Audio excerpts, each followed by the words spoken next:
Thank you very much, Right Honorable Speaker. I am Ssemujju Ibrahim. That's the name I am known and referred to in Parliament. Nganda is my father who died recently. So you don't have Ssemujju Ibrahim Nganda in Parliament. You have Ssemujju Ibrahim. Mr. Speaker,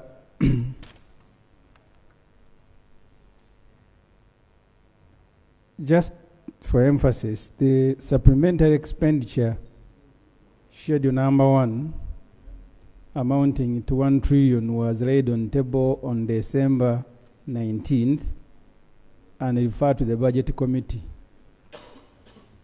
This supplementary is in respect of the current financial year, whose budget was 72.130 trillion. So we approved the budget of 72 trillion. We are now revising it. You, Parliament, therefore, are being asked to increase this budget to shilling 73.181 trillion. That's what you are being asked to do this afternoon. 73.181 trillion. Honorable Speaker and members, we urge you not to approve this request on the following reasons. Reason number 1, chaotic and unrealistic budgeting. Honorable members, in all his reports to Parliament, the Auditor General has extensively reported on total budgets passed, total warrants issued. Warrant means just the release by Minister of Finance, and the actual revenue realized to finance the budget. Last financial year, 2023-24, for example, this Parliament approved a total budget of 52.737 trillion. You were asked to revise it through supplementary request to 61.669 trillion, which you did. The Auditor General on page 38 of the report, Mr. Speaker, that was presented to you, says only 50.172 trillion, please include the trillion, was warranted, which means was released by finance. But they asked you to revise the budget to 60. Eventually, when it came to release, they released the 50, and part of the release was air. Why? The actual money that was available for spending was 48 trillion. This means there was no money to finance the budget that you passed, you as Parliament, of 52 trillion, but we are asked to revise it to 61. A total of 11.498 trillion was not released, was not warranted by finance. But even what they claim to have released, they didn't have money to finance it. That's why the actual spending was 48. As a result of this, areas continue to accumulate, and they are providing almost perennially in every budget only 200 billion to clear the areas. In the recently released report of the Auditor General has put the figure of areas to 13.814 trillion, and which is never usually included in the public debt. It increased from 10.5 trillion the previous year. So each approval you make here, know you are committing a country, you are injuring suppliers, because in the end, the Honorable Musasi's will supply air. You therefore, as Parliament, have a duty to curtail this insatiable appetite for supplementary budgets. You don't have the money to finance the budget as approved, and then you ask Parliament to revise it upwards. Point number 2, non-compliance with the law. Right Honorable Speaker, Section 25(6) of the Public Finance Management Act outlines the criteria for supplementary budgets, specifying that supplementary request expenditure should be, as the committee said. We are only disagreeing on the recommendation. Because you can't say, you read the things the chairman has read, and then at the end you say approve. It must be unabsorbable, where the expenditure cannot be funded through viamen. The chairman noted that. Unavoidable, where expenditure that cannot be postponed to the next financial year. And unforeseeable, where expenditure was not foreseeable by the vote at the time of budget preparation or should have been included in the original budget. Mr. Speaker, these criteria suggest that supplementary budgets are intended for unexpected and critical expenditure that could not have been anticipated or planned during the budget process. This supplementary seeks to finance activities that should have been budgeted for or can be catered for in the next budget, which we are now processing.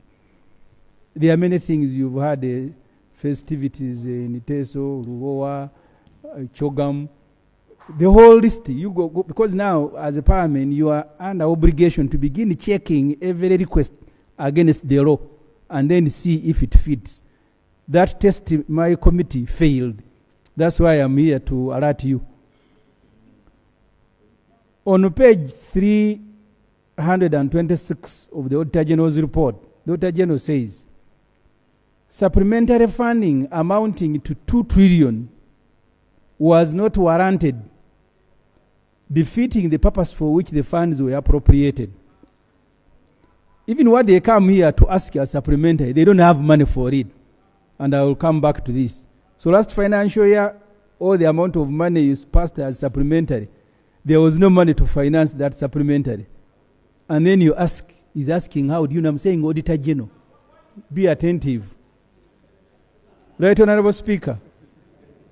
The Public Finance Management Regulations 2016, as amended, Regulation 18.1, outlines the procedure for seeking supplementary budgets, including justifications that demonstrate urgency, necessity, and compliance with legal and budgetary frameworks. While Regulation 18.2 requires ministries, departments, and agencies to justify why the expenditure could not have been reasonably foreseen or accommodated within the approved budget. The Budget Act, you can skip that. So many of the entities being given money in this supplementary don't actually meet the criteria as illustrated in the Public Finance Management Act. And I have given examples, Ministry of Gender, Human Rights, Treasury Operations, etc. The Auditor General on page 23 of his recent report notes, Regulation 18.2 of the Public Finance Management Regulations requires that an accounting officer who intends to spend money as supplementary expenditure shall request the minister's approval in writing. The Auditor General says, I noted that 185 entities received supplementary funding worth 382 billion for pension and gratuity expenditure in financial year 2023-2024 without any written requests from the accounting officers. And the committee is aware of this. We were actually supposed to have had another meeting with the Minister for Finance, which didn't happen, only to meet my colleagues signing a report. Point number 3. Lubowa Specialized Hospital. This supplementary seeks to give more money to Lubowa Specialized Hospital, being constructed by that wonderful Italian friend of President Museveni called Enrico Pinetti Milano. Money to Pinetti in this supplementary, which is 53.119 billion, is being requested for by vote 130 Treasury Operations, which is a vote primarily for debt servicing. Honourable members, government signed a promissory note purchase agreement in December 2018 with the Minister of Health as the implementing agency. Of course, you are aware that since then this Pinetti issue was removed from Minister of Health. It is under the office of the Prime Minister. Africa Export-Import Bank, Trade and Development Bank, Barclays Bank Limited, among others, to fund the project up to the tune of 300 $79.7 million US. Parliament approved this funding and execution modalities in March 2018. Since then, government has paid Peneti or Lubowa $476.4 billion. The details, I don't have to go through them, how money has been paid to Peneti. To date, the government has redeemed 7 promissory notes with a total value face of $133.6 million US, reflecting a financial performance of 35.2% of the total project cost of $379 million. The Auditor General's report on Treasury operations for the year ending June 2023, last year's report, highlighted concerns that although the owner's engineer issued milestone certificates based on progress reports from the contractor, the engineer first restricted access to the construction site. Even the engineer who should be there to do your work cannot access the site. This limitation undermines their role in safeguarding the interests of both the Minister of Health and the Minister of Finance, Planning and Economic Development. The audit further revealed that the milestone certificates were primarily based on contractor submitted reports. So Peneti constructs, then she writes, finance, pay me, worker has reached here. And Musasi runs to Parliament, please pay. The Public Accounts Committee. The Public Accounts Committee's intergovernment, in its review of the Auditor General's report, observed that the government failed to conduct adequate due diligence on the agreements and the project overall, raising doubts about the validity of the payments relative to the work completed. The committee was unable to verify the progress of work at the site due to repeated obstruction by the project developer, by Peneti. In light of these issues, there is a significant risk of financial loss for Ugandans. You have already put in $476 billion. Now you are being asked, please you add. And then there are colleagues who are about to add.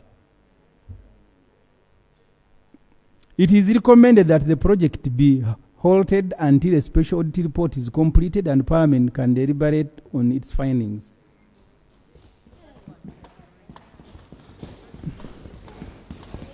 Issue number 4, State House wants $234 billion classified expenditure. This financial year, we passed a total budget of $452.2 billion for the residence of the President and his dear wife.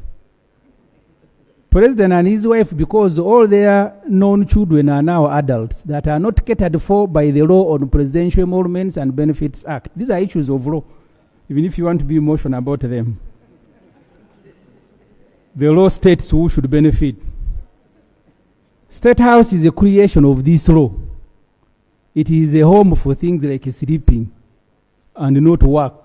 That's why the office of the President is established.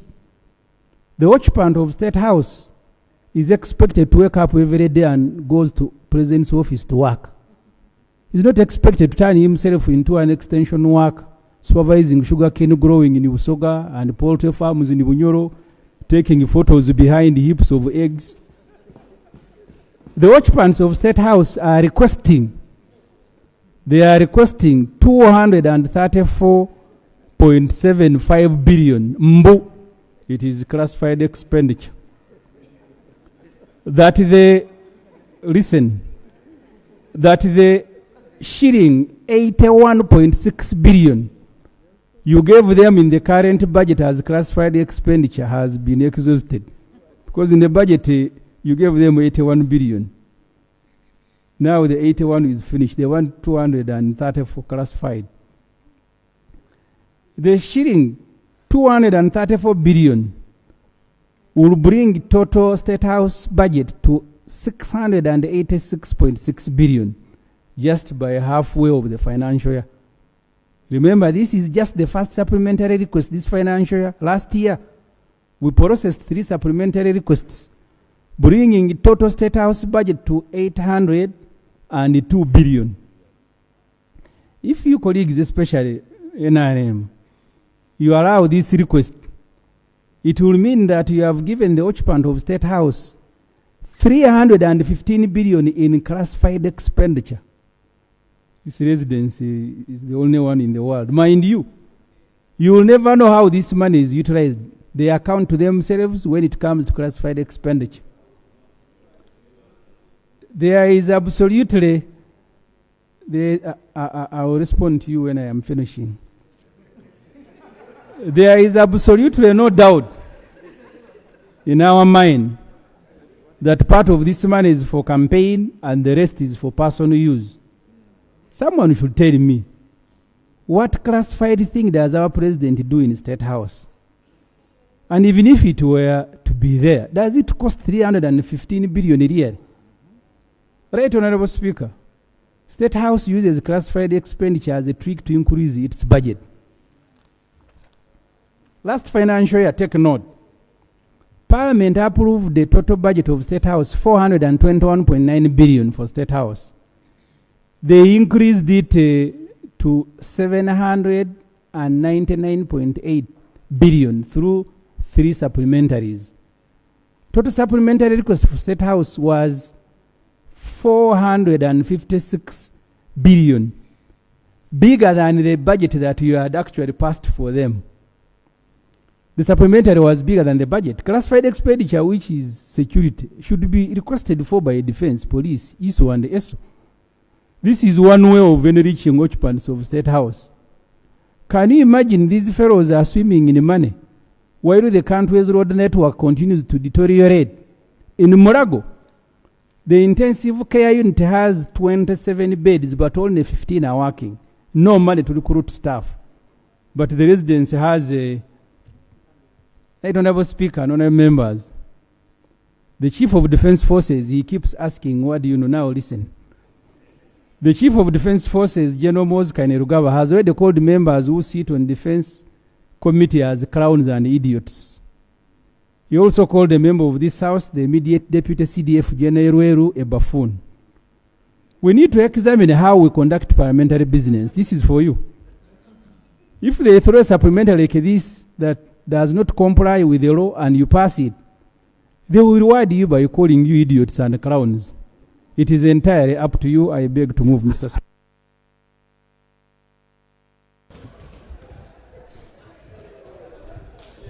That's a vintage Ssemujju. Huh?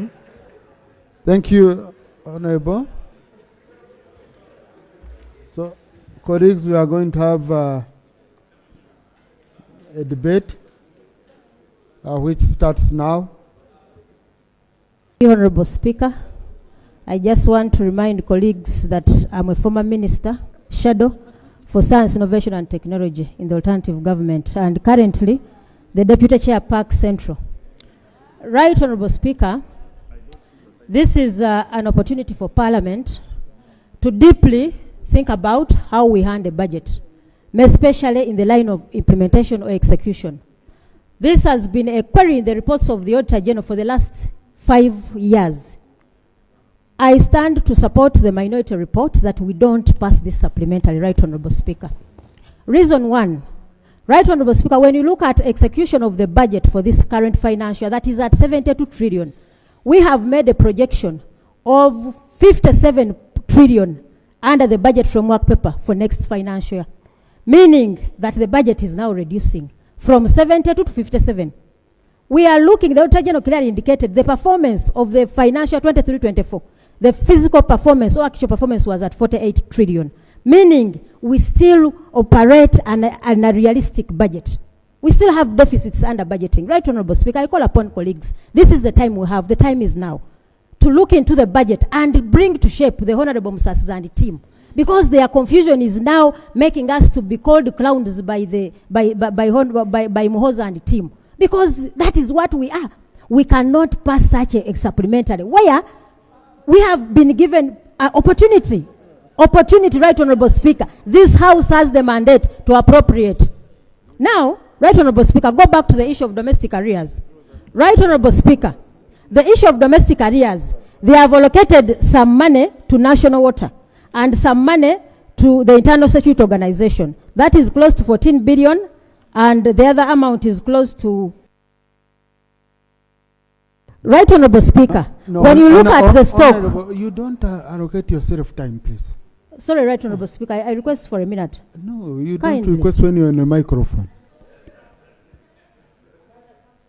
Honorable Speaker. Now, I don't want us to be clowns, because you have said we are clowns. So. Right, Honorable Speaker, when you look at the stock of domestic arrears that has accumulated from 10.3 trillion to 13.8, Right, Honorable Speaker, we need an explanation from the Ministry of Finance. How do you intend to reduce the stock of domestic arrears? Because the private sector is very frustrated.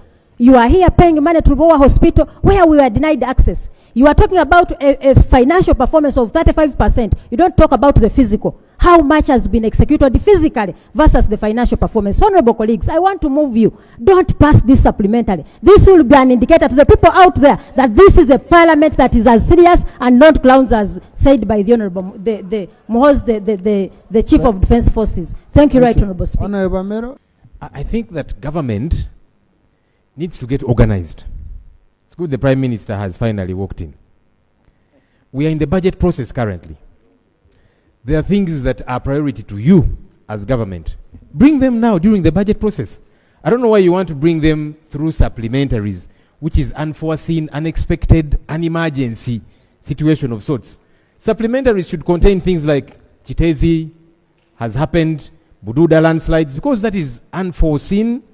It is an emergency situation that has happened. We would understand. But these issues, classified, State House, why don't you plan for it? So clearly supplementary budgets continuously get to be abused. Lubowa Hospital. Honorable Speaker, again government keeps taking Parliament for a ride. You do not want Parliament to establish what is happening at that site, but you keep coming back to Parliament to appropriate money to go to that site. Why? Why do you want to keep using Parliament? Because each time we try as Parliament, I went there with colleagues who were denied access, committee went there, it was denied access. I remember, Honorable Speaker, you were still government chief whip, I believe. You were one of those denied access. The Minister for Health was denied access to that place. What is there? What are you doing there exactly? That you want to hide away from us, but you want us to keep appropriating money. Honorable Speaker, I remember the Speaker of Parliament did say that she was going to request... Allow me to... Honorable Speaker, the Speaker of Parliament, when I raised these issues after going with colleagues, said that she was going to request you to go to Lubowa Hospital and then come back to Parliament and fill us in on what's happening.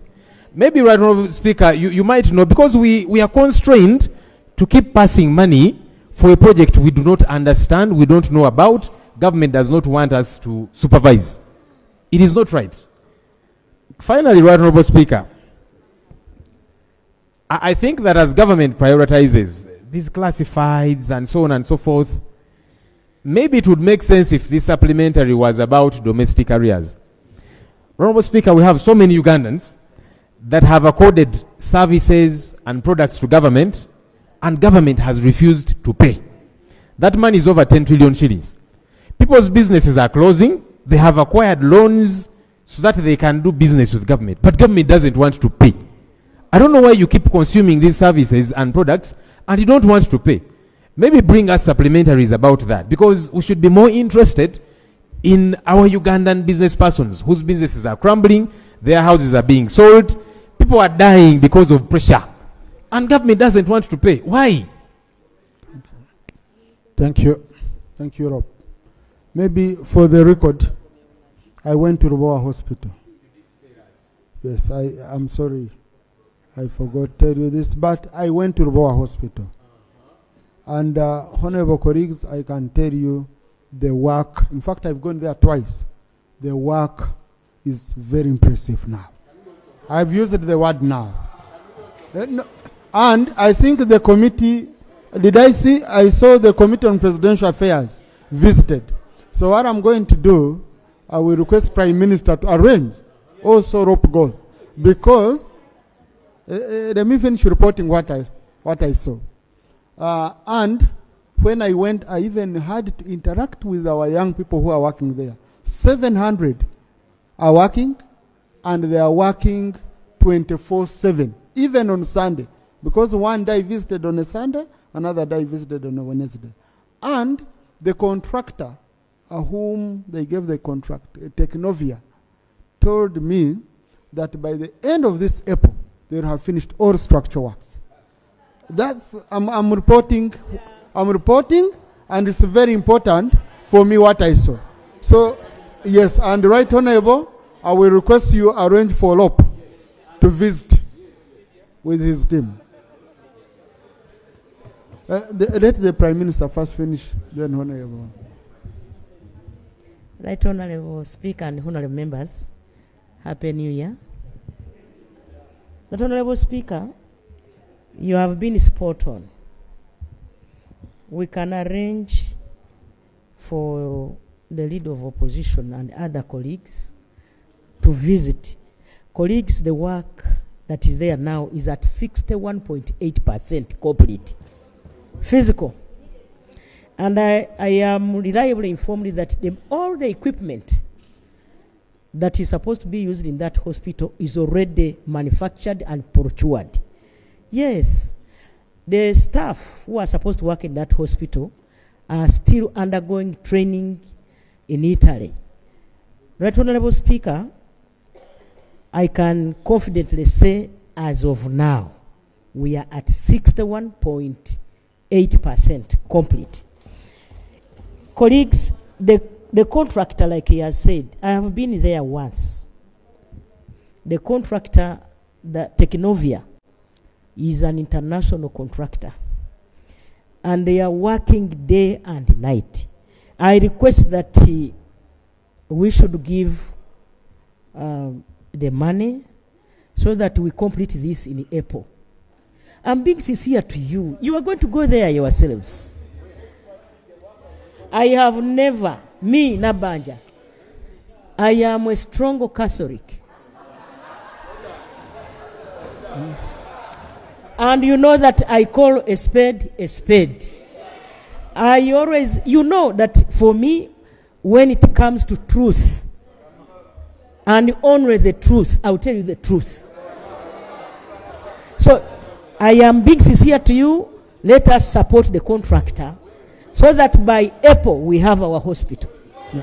Thank you. Right Honourable Prime Minister, I'll be linking with you. Okay, this is administrative, okay? Lop, I'm going to link up with the Prime Minister. We arrange, okay? Oh yeah, we arrange, you go, you visit the facility. Yes. Yes, what the procedure matter? Mr. Speaker, the procedure issue I have, I even raised it when the Speaker said the Deputy Speaker will go to Lubowa.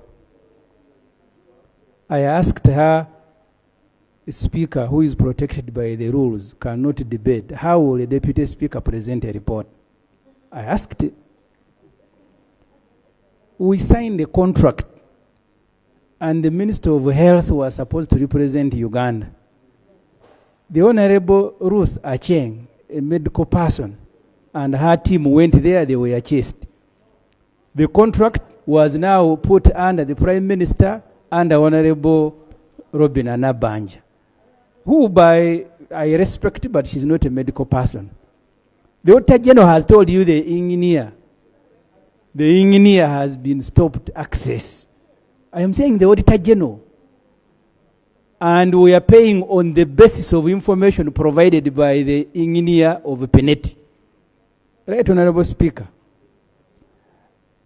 Who do we believe? Can we be told why health? Because I was in this parliament when we are adopting this resolution and said the health will represent us. It was chased. Now the Prime Minister said I am a Catholic. Me, I went there. Did we ask you to go and represent us? Now, Right Honorable, as you come.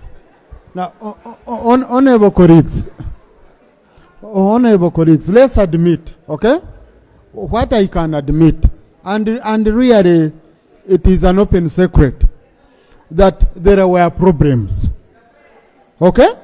We admit by the time they even shifted to the Prime Minister, I think they wanted someone more authoritative. We must admit there were problems. But in the last 6 months, the progress that has been made in the last 6 months, it's quite right, Honorable Prime Minister, you need to showcase to members. Because if members really, because there is nothing, now even if you are at Zana, around Zana, even you got Zana, you just see the whole building, okay? So, right, Honorable Prime Minister, showcase the good work you've managed to do since you took over. Right, Honorable Speaker and Honorable Members, I feel Honorable Ssemujju should be educated that I am the lead of government business in Parliament. Under Article 108, I'm not an intruder in this house. And so, I represent you, even you, Ssemujju. Yes, I'm not quarreling, but I thought I should educate my brother. You know we are close. So, Right Honorable Speaker and Honorable Members, it is an open secret. I am going to go with my brother. We go together. Should we go there tomorrow? Now it's not possible. You can do next week, right, Honorable? Let's do it next week. Yeah. Tuesday next week at 10, we are there. Me Very and good. you. Very good. Good progress, okay? Thank you. Honorable Minister for Finance. Tuesday next week, we shall have a grand joint tour. I think you need to go together from here. Yeah, so that you make a convoy from here. So, no, don't meet as if you had no program. You go straight. Going voter verification exercise, which was supposed to be by the Attorney General, who unfortunately was called by the President, and he's in Mayuge. So we shall do this on Tuesday, but the statement is ready. Yeah. Next item. Much, Right Honorable Speaker. The crowded in all manner of controversies, and therefore it qualifies to be a matter of urgent public importance. I would implore, seeking your indulgence, Mr. Speaker, sir, I would implore your office to consider now that the statement by the minister has been uploaded. I would implore you to give a directive to another minister, because I can see some on the front bench, to table this statement. Thank you very much, Mr. Speaker. Yeah, thank you. Rule 52 allows a debate. You should also have commitments out of the question the members will bring. So on Tuesday, it will be the number one item after my communication. Thank you. On my communication? Verification exercise is very important. We have the Deputy Attorney General, Right Honorable. Since this matter is very urgent, we would have dealt with it since we don't have enough time on it. Thank you. Honorable, we have time. Okay? Time? Yes. Well, maybe. We have time. Let's do Tuesday. Let's do it. I know how.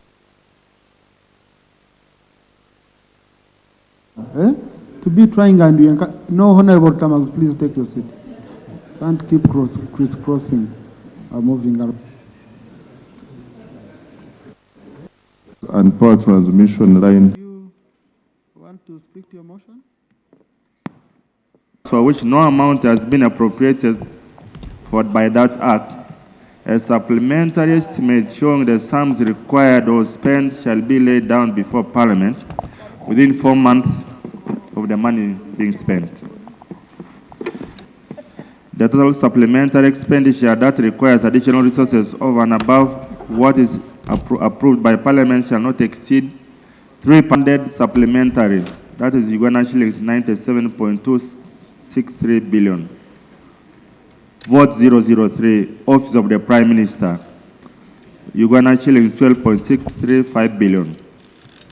The committee observes that Uganda shillings 12.35 billion was requested by the Office of the Response to Displacement Impacts Project, which is being implemented, which implemented means approval of 12.63 billion to vote 003 Office of the Prime Minister for this purpose. Uganda Human Rights Commission, Tax Appeals Tribunal, and budget support to the Justice, Law and Order Services section of an additional floor at the National Land Information Center. Colleagues, the committee recommends approval of